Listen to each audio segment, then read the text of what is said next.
Alors, aujourd'hui, on va parler de franchise. On va parler, bien évidemment, de transparence. Non, on va surtout parler de franchise. Bien évidemment, il faut de la transparence et de l'authenticité, mais de la franchise quand on souhaite entreprendre.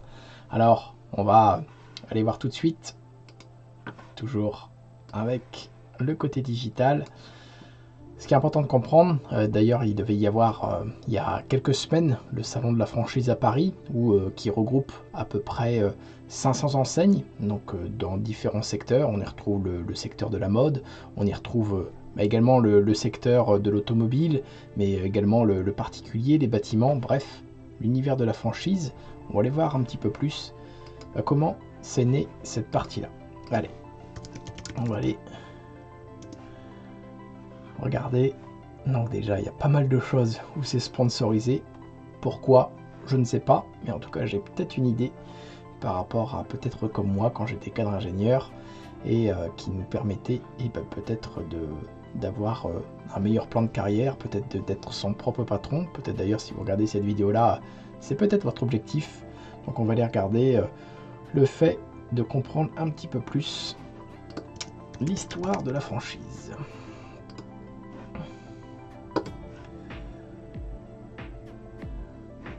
On va aller voir directement sur même l'Académie de la franchise, donc pris naissance au Moyen-Âge, donc ça date pas en tout cas d'hier. Une ère nouvelle bien évidemment dans les années 30, simultanément aux États-Unis et en France, quelques pionniers lancent les bases d'un système d'association qui allait par la suite donner naissance au concept de franchise.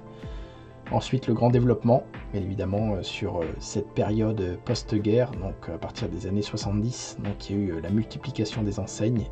Et donc si on regarde un petit peu dans les chiffres, nombre de points de vente franchisés, donc aux États-Unis, on est quasiment à 800 000, qui représente un chiffre d'affaires à peu près de 800 milliards de dollars. Donc ça c'est sur la partie on va dire États-Unis extérieur. Est-ce que sur ce site-là, ils mettent un petit peu plus d'informations? Non, sur la partie française, donc on va aller voir. Peut-être. Franchise, histoire en France. Non, j'ai toujours du mal à taper histoire. Ça va bien se passer. Alors, histoire de la franchise. Alors, peut-être ici. Franchising, le mot traduit libre de taxes. Donc, avoir libre de taxes, parce que ce qui est important de comprendre justement pourquoi une franchise fonctionne et pourquoi c'est des business models qui sont éprouvés. Quoique, maintenant, à l'heure du digital, si une franchise n'a pas de stratégie digitale, c'est hyper risqué. On le voit dans la situation à l'heure actuelle où si on n'a pas un côté physique et un côté digital qu'on appelle justement figital, c'est peu évident de pouvoir associer en tout cas un développement d'une marque, d'un concept de franchise et puis après d'avoir de la rentabilité. Sachant, pareil pour les personnes qui souhaitent entreprendre en franchise, de façon traditionnelle, il y a deux choses à savoir, c'est-à-dire le montant des redevances qui sont légèrement, on va dire, au-dessus des fois du niveau du marché, et en plus c'est sur le chiffre d'affaires, enfin beaucoup de franchises en tout cas, et non pas sur le bénéfice. Donc là aussi, si vous avez des royalties, redevances de 7, 8, 10, 11%, peu importe le type de franchise, c'est très souvent, très généralement sur, bien évidemment, le chiffre d'affaires. Donc là, attention, parce que c'est là où on peut avoir des surprises quand on souhaite en tout cas entreprendre en franchise. Et puis également, il y a les droits d'entrée qui ne sont pas négligeables, notamment sur le fait de pouvoir même apporter et de l'argent, on va dire, sans prêt. Donc, très généralement, les franchiseurs justement demandent un apport assez personnel, ou en tout cas le moins, on va dire, de prêts possible, même si les prêts, les banques soutiennent en tout cas les développements en franchise, mais c'est important de comprendre, comme là on le voit bien évidemment à l'écran sur cette partie-là. Donc où il y a le côté vraiment depuis les années 80, il y a beaucoup de franchises qui se sont créées. On va aller regarder d'ailleurs les secteurs d'activité. Quand on voit ici donc les secteurs comme le bio, comme toute la partie on va dire transport, auto, moto, bateau, bâtiment, habitat, magasin, décoration de meubles, écologie, immobilier, loisirs, culture, restauration, santé, bien-être, services aux particuliers, services aux entreprises, technologie, informatique, textile et mode. Donc c'est là où c'est pareil hyper important et de choisir en tout cas un secteur qui vous plaît, et toujours pareil à faire attention sur les surprises qu'on peut avoir derrière. Mais avant de rentrer un petit peu plus dans le détail de la franchise, on va aller voir justement pourquoi il y a un tel engouement. Et d'ailleurs, est-ce que, comme la dernière fois, on va aller voir sur Google Trends, donc sur les tendances au niveau de la franchise, si c'est quelque chose qui est dans l'air du temps. Donc on voit qu'on a un gros niveau d'intérêt, et là très clairement il y a une chute depuis le mois de mars. Pourquoi ? Parce qu'effectivement je pense que les franchises traditionnelles qui ne se sont pas adaptées, comme je disais tout à l'heure, sur vraiment le côté digital, donc vraiment d'apporter en tout cas une plus-value, un service. Si on développe en franchise, c'est qu'on a très généralement une marque forte, on peut s'appuyer sur un réseau avec en tout cas l'expertise et le retour d'expérience et des enseignes, en tout cas le fait de pouvoir coopter différents magasins ou différentes franchises, ça c'est hyper important. Et pourquoi je pense qu'il y a une dégringolade comme ça ? Parce que justement il n'y a pas ce côté physique et digital. Je vous fais référence moi au business model que je développe depuis 2014. Pareil, si vous êtes intéressé, vous pourrez aller voir directement avec mon chatbot pour pouvoir avoir accès à l'explication justement de ce concept d'affaires, sans stock, sans investissement, sans magasin, positionné sur le secteur très porteur, celui de l'alimentation santé, de la prévention santé, de la nutrition, made in France, avec pareil un partenaire avec une marque forte depuis 17 ans, donc c'est hyper important. C'est pour ça que ça fonctionne bien et c'est pour ça qu'on arrive à des niveaux de rentabilité beaucoup plus intéressants que la franchise traditionnelle. Donc on va revenir effectivement sur le fait de pourquoi, donc c'était quand même des choses assez plébiscitées sur les derniers mois, et là il y a une cassure. Donc on voit bien évidemment salon de la franchise 2020 comme on a vu, donc il y a là c'est un record, donc c'est des recherches qui ont été mis en tout cas vraiment au goût du jour. Donc on regarde, si on peut regarder d'ailleurs, je sais pas si c'était replanifié, on va aller voir tout de suite. Salon de la franchise à Paris, vu que c'était fin mars, ils l'ont replanifié. Donc voilà aussi l'info hyper importante, c'est donc qui aura lieu, si tout se passe bien, Paris Porte de Versailles du 4 au 7 octobre, donc qui est initialement prévu du 22 au 25 mars. Donc là c'est décalé justement pour aller rencontrer les franchises. On voit justement des records. Franchise.b, on va aller voir ce que c'est. Franchise esthétique, qu'est-ce qu'on nous propose, et on va aller voir avant d'aller dans la partie peut-être esthétique. On va aller voir sur .b. La franchise, pourquoi il y a un record sur ce type de recherche là. Franchise burger, ouvrir son restaurant franchisé. Effectivement, du fait de l'alimentation, je pense que c'est ça. Il y a pas d'autres recherches. Je vais revenir quand même un peu avant. Point B Drancy, on va voir un peu ce que c'est. Vente à emporter, sélection de burgers, etc. Effectivement. Donc point B Aubervilliers, restaurant Aubervilliers, on va aller voir justement à quoi ça correspond. Donc point B, c'est le nom d'une franchise. Bon là le site n'est pas très à jour. Depuis le 16 mars on n'a pas trop de nouvelles. Et les dernières dates datées d'octobre, de août. En plus ils ont mis les dates encore en anglais. Un peu dommage. Quelques témoignages. Savoir s'ils sont vrais. Je pense que oui. J'espère pour eux. Sinon, là aussi le retour du bâton à la réputation, ça fera d'ailleurs l'office d'une prochaine vidéo. C'est important de comprendre et de toute façon c'est hyper important d'être, comme je disais tout à l'heure, hein, jouer un peu sur ce mot franchise. C'est là où justement les franchises doivent aussi jouer de plus en plus de transparence, d'authenticité pour être dans le vrai, parce qu'on voit à l'heure actuelle quand des personnes en tout cas jouent pas forcément le jeu, on peut être vite repris, en tout cas avoir le retour de bâton des avis, même si de toute façon on ne peut pas plaire à tout le monde, mais en tout cas il y a quand même une grande ligne directrice entre le fait d'avoir des avis très médiocres et des avis relativement bons, donc il y a toujours une part de vérité là-dedans. Donc effectivement là on voit la franchise Point B, donc qui sur la partie en tout cas en burger, si on regarde pareil hein, sur toute la franchise, comme on était voir dans une des dernières vidéos, on voit qu'il y a différentes franchises, que ce soit Burger King, Five Burger, la cabane à burger, mais évidemment McDonald's, Mythic, Pop Art, Speed Burger, US Canteen. Voilà, il y a différentes choses pour pouvoir, on va dire, ouvrir. On va regarder, hein, pareil, le principe de ces franchises. Donc si on regarde le premier, 100 000 € d'apport, bon, 26 implantations, Black and White, peut-être que ça vient de démarrer, mais bon, ils ont pris une cible, enfin en tout cas une catégorie de personnes, c'est-à-dire le côté halal gourmet. Donc bien évidemment il y a de la demande sur ce secteur-là, donc c'est bien aussi hein, de se différencier, d'apporter une plus-value. Ça aussi c'est hyper important quand on souhaite entreprendre et pour on va dire ne pas faire comme les autres. Le but aussi c'est de pouvoir apporter toujours plus, on va dire, de services personnalisés et de pouvoir répondre à un besoin. Donc la Black and White, je suppose qu'ils ont mis ça en place comme franchise. Bon, Burger King, pareil, 300 000 € d'apport.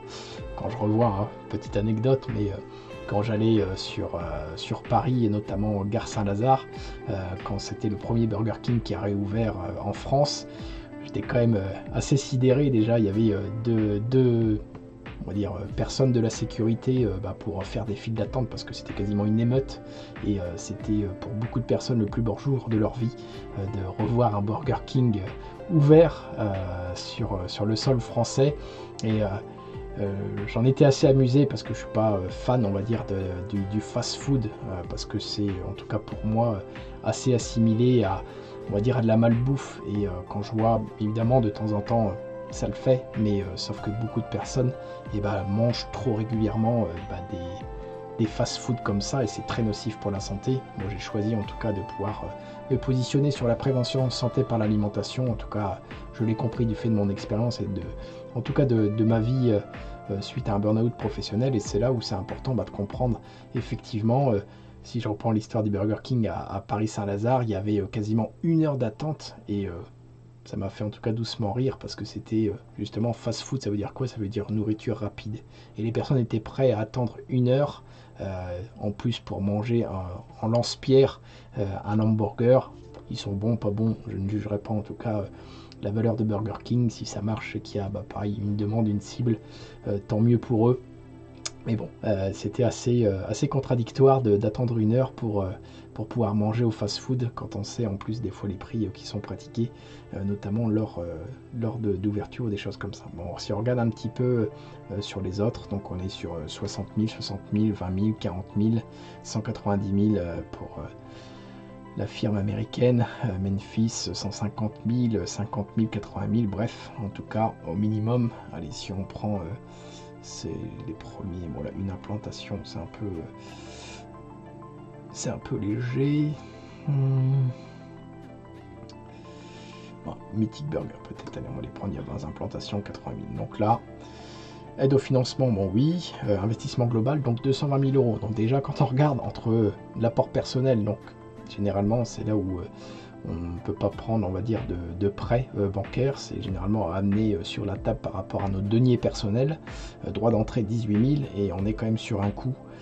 Donc là pareil, ils ont mis la redevance, vous voyez ici. Comme je disais tout à l'heure, c'est hyper important de comprendre qu'il y a une redevance donc de 6%, une redevance également publicitaire. D'ailleurs, j'ai une anecdote sur un autre secteur d'activité.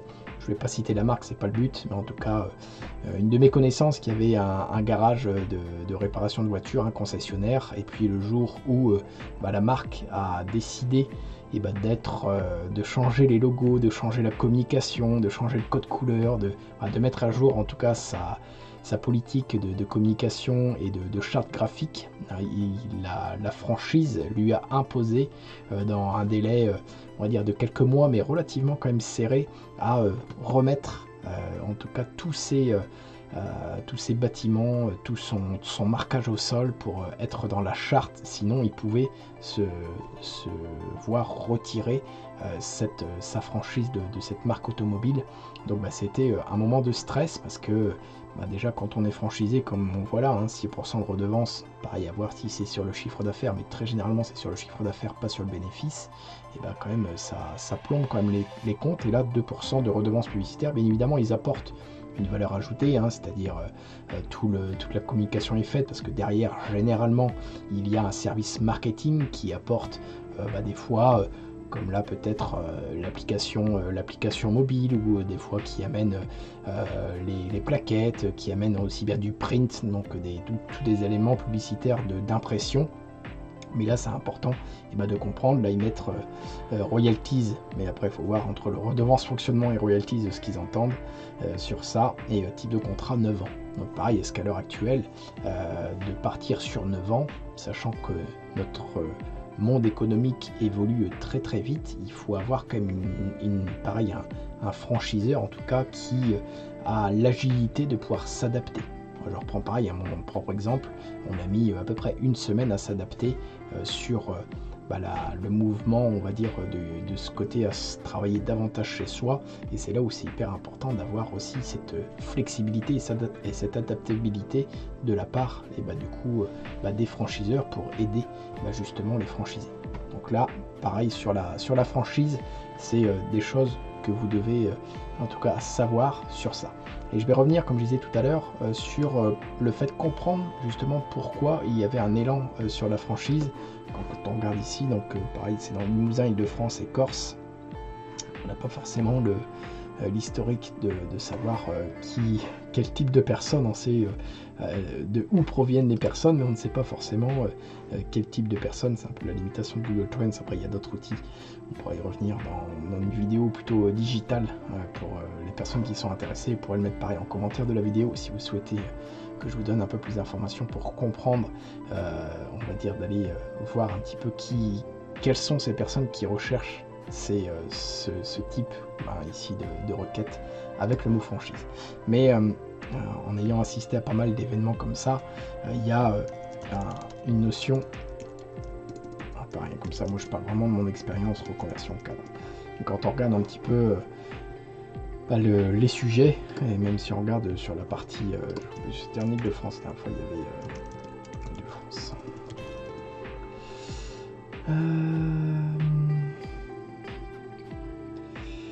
Des articles justement sur des sondages sur le nombre de personnes cadres, notamment en Île-de-France, qui souhaitaient faire une reconversion. Voilà. Bon, ça datait de l'année dernière. Voilà. On va regarder un petit peu, savoir si c'est des choses aussi en termes de reconversion. Je ferai une vidéo spéciale dessus parce que c'est hyper important, on va dire aussi d'avoir le retour d'expérience. Je vous fais référence, je vous montrerai tout à l'heure un article qui avait suscité pas mal de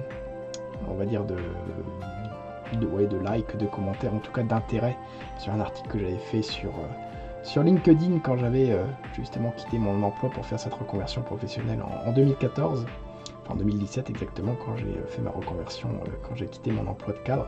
Et quand on regarde justement ici sur un article qui date de quelques mois, je vais remonter un petit peu lui qui a la caméra.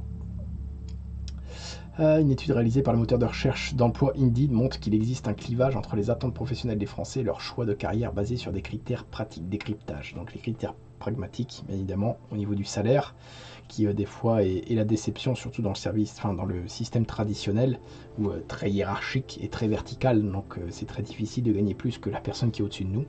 Donc c'est là aussi où il y a des choses à faire en termes de franchise, et notamment de travail collaboratif. Une reconversion, oui, mais sans risque. Oui, ça aussi, c'est un peu la difficulté, notamment sur le fait de mettre tous ses œufs dans le même panier. Je vous fais référence à une vidéo d'avant qui explique très clairement que quand on n'a qu'une seule source de revenus, c'est très difficile. En tout cas, moi, c'était avec mon épouse une partie assez délicate quand on veut pas forcément perdre en style de vie, quand on veut pas forcément baisser, on va dire, au niveau aussi de l'estime sociale. Donc il y a eu tout ce travail-là à faire en termes aussi de regard des autres. Surtout en France, on est assez jugé sur la réussite, c'est-à-dire sur le côté apparence. Moi, je m'en suis détaché au fur et à mesure et j'en suis très content. Et c'est là aussi le but de ces vidéos-là, de vous partager mon retour d'expérience, de pouvoir en tout cas aider, contribuer à celles et ceux qui veulent en tout cas améliorer leur vie. Comme vous voyez ici, travailler autrement, c'est hyper important, en tout cas pour aller chercher l'épanouissement professionnel et personnel, parce qu'un burn-out, je le souhaite à personne, en tout cas sur un schéma de vie, même si des fois, c'est comme tout, il faut être au pied du mur ou avoir touché le fond pour pouvoir rebondir. Voilà, c'est un peu la nature humaine qui est comme ça. Bref, si on se remet justement sur le côté reconversion, 55% des actifs sont tentés par la reconversion, mais hésitent encore. Donc pareil, si vous êtes en reconversion ou en recherche de reconversion, je vous invite à mettre en commentaire quelles sont vos hésitations, et ça permettra aussi de pouvoir prévoir des moments d'échange. Moi j'ai un réseau en tout cas aussi de professionnels qui aident à la reconversion. Je pense à Marina, qui on avait échangé il y a quelques années, et hyper intéressante, qui est en région parisienne. Je vous donnerai par ses contacts si vous êtes intéressé sur cette partie-là.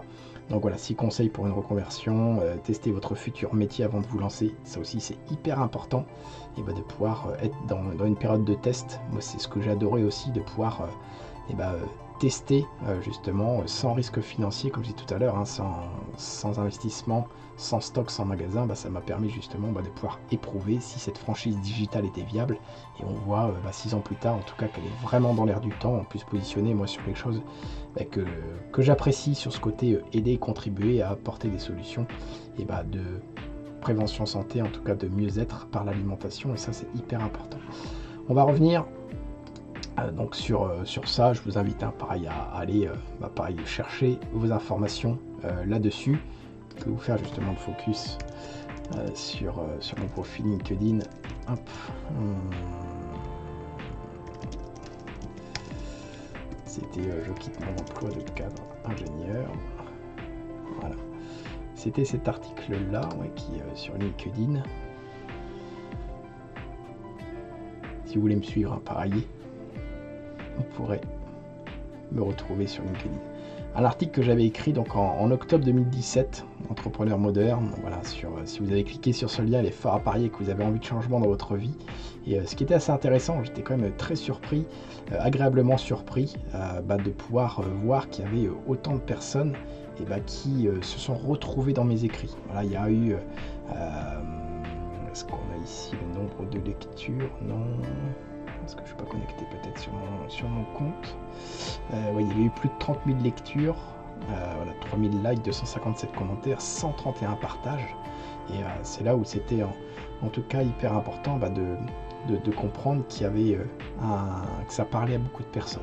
Et moi je pense qu'une vie en règle générale, que ça soit perso ou pro, c'est hyper important d'aller chercher l'épanouissement, d'aller chercher davantage ce qui nous fait vibrer, et pour pouvoir voilà, le mot travail, je sais pas si on l'avait fait déjà sur une vidéo, mais moi c'était des choses qui sont assez frappantes.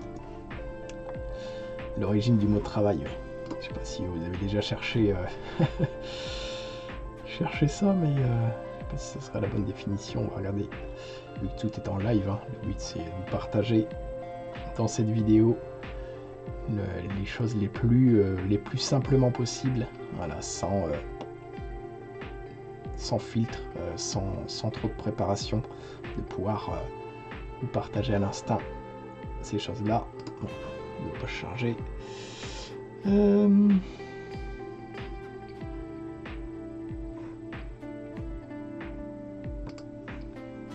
Est-ce qu'on va retrouver un peu la définition? L'origine étonnante du mot travail. Alors,